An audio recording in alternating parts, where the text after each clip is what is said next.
हमारा जो आज का टॉपिक है वो आपको पता ही है कि लीगल ड्राफ्टिंग पे है।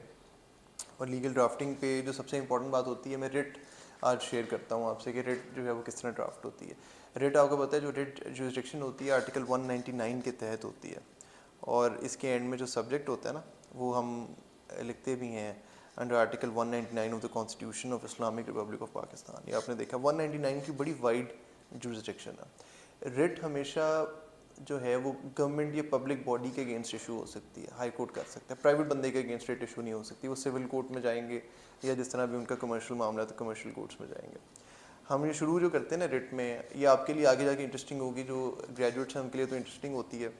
वो ये है कि हमारा जो आप जब ड्राफ्ट करते हैं तो आपकी किसी भी जो हमने सब्जेक्ट्स में पढ़ा होता है, इंग्लिश में या उर्दू में पढ़ा होता है कि हमारी मेन बॉडी होती है, उसके ऊपर एक हमारी इंट्रोडक्शन होता है, एंड में उसकी जो होती है कंक्लूजन होती है। यहाँ पे कंक्लूजन हम नहीं देते, यहाँ पे हम रिक्वेस्ट करते हैं, जिसको हम प्रेयर कहते हैं, रिलीफ रिक्वेस्टेड या प्रेयर जो हम अदालत से मांगते हैं, जी हमें ये प्रेयर हमारी आप एक्सेप्ट कर लें। तो मैं शुरू करता हूँ। इसमें जो सबसे इंपॉर्टेंट कंपोनेंट्स होते हैं under high court rules and order, सबसे पहले हमारे पास आती है पिटिशन। मतलब प्रैक्टिकलिटी में तो सबसे पहले अर्जेंट फॉर्म आता है, लेकिन हम देखते हैं कि पिटिशन आती है जिसके ऊपर आप टाइटल लिखते हैं, लाहौर हाई कोर्ट लाहौर, या आपने देखा रेट पिटिशन नंबर होता है। ये नंबर आपको ब्रांच वाले इशू करते हैं, कोर्ट इशू करता है कि कौन सा नंबर है। ये स्क्रीन पे सारी आ रही होंगी। ये मैंने नाम वगैरह चेंज किए हैं, लेकिन ये है कि ये एक फ्लोर मिल का केस है और ये पिटिशनर है, उनके रेफरेंस नंबर वगैरह। आप सबसे पहले पिटिशनर लिखते हैं कि आप कौन, किस बंदे को आप रेफ़र कर रहे हैं और कौन सा बंदा है जिसके लिए आप ये केस कंटेस्ट कर रहे हैं, वह उसकी इन्फॉर्मेशन सबसे टॉप पे आती है। वर्सेस आता है जिसके अगेंस्ट आप जाते हैं। और वर्सेस में कॉर्पोरेट काम में अब ये जो है, ये क्योंकि टैक्स का मामला है तो इसमें federation of Pakistan through it's secretariat red zone Islamabad है, पावर डिवीज़न के सेक्रेटरी के अगेंस्ट हमने किया हुआ है। ये सबसे पहले बनेगा क्योंकि फेडरेशन जो है सेक्रेटरी के थ्रू चलती है। ये किसी भी गवर्नमेंटल हेड जो है वो उसकी वो एक गवर्नमेंट उसको कहा जाता है, तो फेडरेशन यहाँ पे आता है। Secondly national electric power regulatory body, क्योंकि नेपरा जो है वो इनकी रेगुलेटरी बॉडी है तो मैंने इसलिए नेपरा को पार्टी बना दिया। थर्ड जो है वो लेस्को है, क्योंकि ये डिस्को, ये वो वाला डिस्को है जो बिल इशू करता है, जो पटिशनर को उन्होंने बिल इशू किया तो मैंने लेस्को को पार्टी बना दिया। फिर रेवेन्यू ऑफिसर कंसर्न को पार्टी बनाना इसलिए ज़रूरी होता है कि इन्होंने जो माल है वो इकट्ठा करना होता है और आगे जमा कराना होता है। तो रिस्पॉन्डेंट्स हमने इस तरह लिखने हैं। इसमें इंपॉर्टेंट होता है कि आपने ऑर्गेनाइजेशन का नाम लिखा, किसके थ्रू आप उसको पार्टी बना रहे हैं ये लिखा, और आपने उसके एंड में लिख दिया कि वो कहाँ पे सिचुएटेड है, लाहौर में, इस्लामाबाद में, एड्रेस उसका लिख दिया, क्योंकि इनको समन इशू होने होते हैं। आपको पता नहीं कि अदालत जो ऑपरेट करती है वो समन्स के थ्रू करती है। अगर आप किसी के अगेंस्ट केस किया हुआ तो उसको समन जाएगा, नोटिस। हाँ नोटिस जाता है, वो फिर आता है तो आपको सारा। फिर सबसे पहले मेरी जो रेट्स होती हैं उसमें कुछ चीज़ें डिफरेंट ये होती हैं जो मैं समझता हूँ कम लोग करते हैं। वो ये होता है कि मैं शुरू में समरी लिख देता हूँ, क्योंकि जज साहब के सामने जब हमने केस प्लीड करने के लिए पेश होना है, हाई कोर्ट में जाना है, जब वो केस, क्योंकि रेट होती है हाई कोर्ट में है, तो उनको टाइम बहुत कम होता है। They can only give you 3 or 4 minutes to the max, so you have to make good use of them. आपने वो 3-4 मिनटों में उनको पूरी समरी बतानी है। जैसे कि मेरा केस है कि मुझे एक नोटिस इशू है, उसको सस्पेंड कराना है, तो मैं कोशिश करता हूँ फर्स्ट पैराग्राफ में लिखूँ, जैसे आपके सामने पहला पैराग्राफ आ रहा होगा, इसमें लिखूँ कि जी हमारा जो इशू है वो ये है और हमें एक नोटिस इशू हुआ जो एनेक्चर ए पे लिखा हुआ है, दिस इज एनेक्चर ए, और उसके बाद उस नोटिस के तहत हम लोग इन तमाम चीज़ों को आगे लेके हम इसको चैलेंज कर रहे हैं और काइंडली इसको आप स्ट्राइक डाउन करें। यही चीज़ हम प्रेयर में भी मांगते हैं। प्रेयर होती है जो एंड में आती है। फिर आपके पास जो रिट की सेकंड कंपोनेंट है वो होते हैं फैक्ट्स। फैक्ट्स का मतलब होता है कि आपने जो आपकी जिसकी वजह से things that led you to come to the court, जो कुछ ऐसी चीज़ें आपके साथ हुई फैक्चुअली, जो आपको लगा कि आपने पहले मतलब अपने इंट्रोडक्शन कराना है कि आप क्या चीज़ हैं, आप फ्लोर मिल हैं, आप टेक्सटाइल कंपनी हैं, आप एक कॉरपोरेशन है।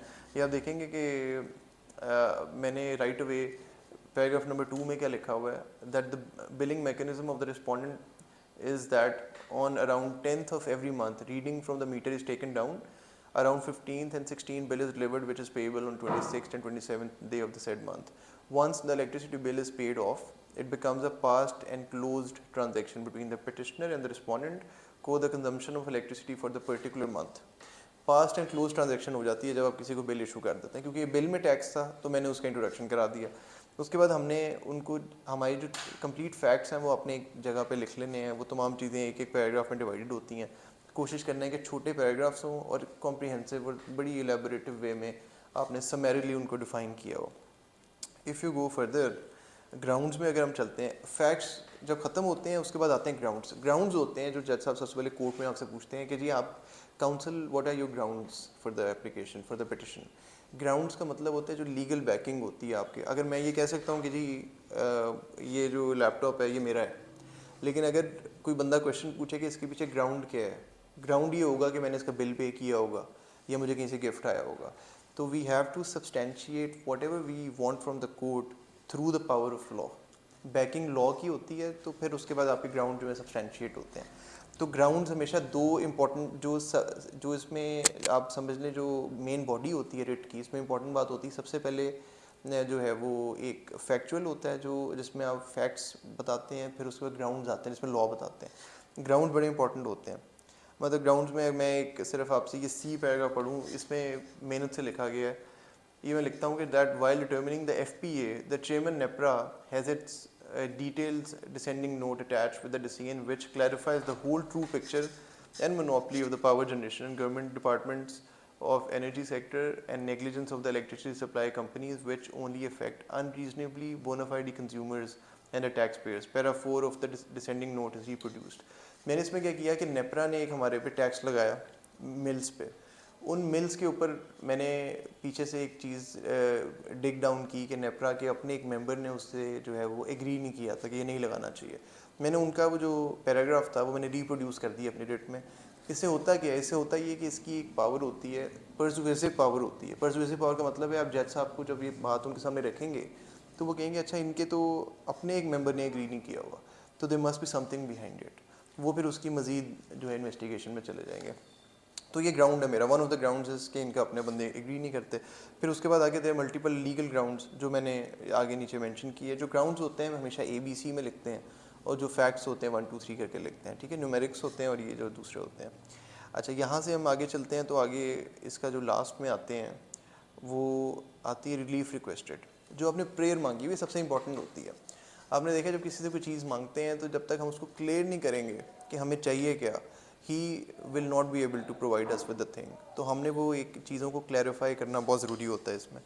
तो रिलीफ में हम मांगते हैं, मैं बड़ी इसको जो है वो सब ब्रीफ रखता हूँ प्रेयर्स को, नंबरिंग करता हूँ ताकि जजेस को कन्फ्यूजन ना हो कि हम मांग के रहे हैं। क्योंकि अक्सर कोर्ट में आपने देखा होगा, अगर आपका कभी एक्सपीरियंस हो, कि जजेस इस बात पे बहुत ज़्यादा काउंसिल्स को डांटते हैं कि जी आप मांगते क्या हैं, आप चाह क्या रहे हैं, आपने जो प्रेयर बनाई है वो है क्या, पढ़ के हमें बताएं। तो ये जो मैंने प्रेयर पढ़ी है ये अगर आप देखें, सबसे पहले मैंने कहा कि the imposition of FPA amount of the made 2022 in the bill of the month of August 2022 and on the petitioner be declared to be illegal, unlawful, without any lawful authority and void of an issue।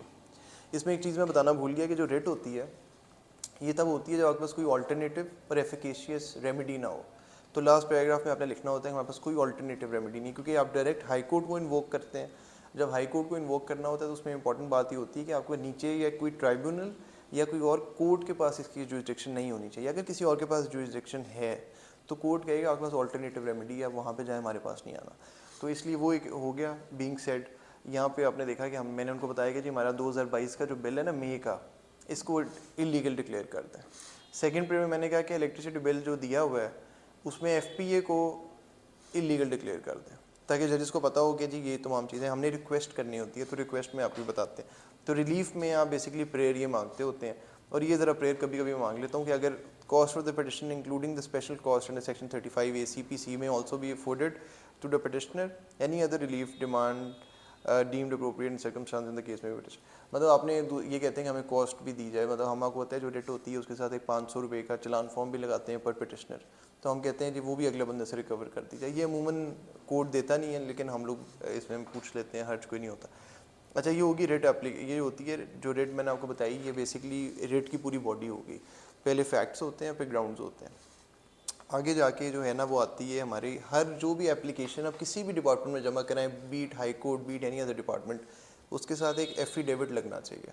Affidavit का मतलब होता है कि आपने वकील ने बनाई है, लेकिन आपने एफिडेविट में ये बताना है कि जी हम लोगों ने उसकी जो है वो एफिडेविट हमारा जो है वो हम इसको ये बात को इनकॉर्पोरेट कर रहे हैं और इस बात को सब्सटेंशिएट कर रहे हैं कि जो भी इसमें लिखा हुआ है उसकी हमें नॉलेज थी और हमें पता था। तो ये एफिडेविट हम साथ लगाते हैं। तो ये रेट और एफिडेविट दोनों चीज़ें हमारी इंपॉर्टेंट होती है। तो हमारी रेट ऑलमोस्ट कंप्लीट हो जाती है। इसके बाद डिस्पेंसेशन लगती है। डिस्पेंसेशन का मतलब होता है कि कोई जो कॉपीज़ मैं साथ लगा रहा हूँ उनके जो हैं वो हमारे पास ओरिजिनल कॉपीज़ मौजूद नहीं है, अगर कोर्ट कहेगा तो हम उगवा लेंगे। वो भी कोर्ट अलाउ करता है, ये एज ए CM लगती है, सिविल मिसलिनियस। और उसके बाद जो ST एप्लीकेशन, उसके साथ भी एफिडेविट, कोई भी एप्लीकेशन जब हम देंगे ना उसके साथ अपने एफिडेविट लाजमी लगाना होता है। एफिडेविट में होता है कि आप बताते हैं कि जी वो कि ये किस तरीके से ऑपरेट हो रहा है और चीज़ें किस तरह से चलती हैं। तो ये इस तरह होता है। फिर वकालतनामा लगता है, वकालतनामे को साइन करते हैं और फिर आप जाके जो एनेक्शर्स लगाने हैं, एनेक्शर्स का मतलब होता है जो डॉक्यूमेंट्स हैं जिन पर आप रिलाई कर रहे हैं, वो बना के उनकी कॉपीज़ होती हैं, ब्रांच में जमा कराते हैं और रिट फाइल हो जाती है। और फिर वो अगले दिन आपने अर्जेंट फॉर्म लगाया हुआ है तो अगले दिन के लिए वो प्ले हो रही होती है। तो this is basically how we go about making a writ petition.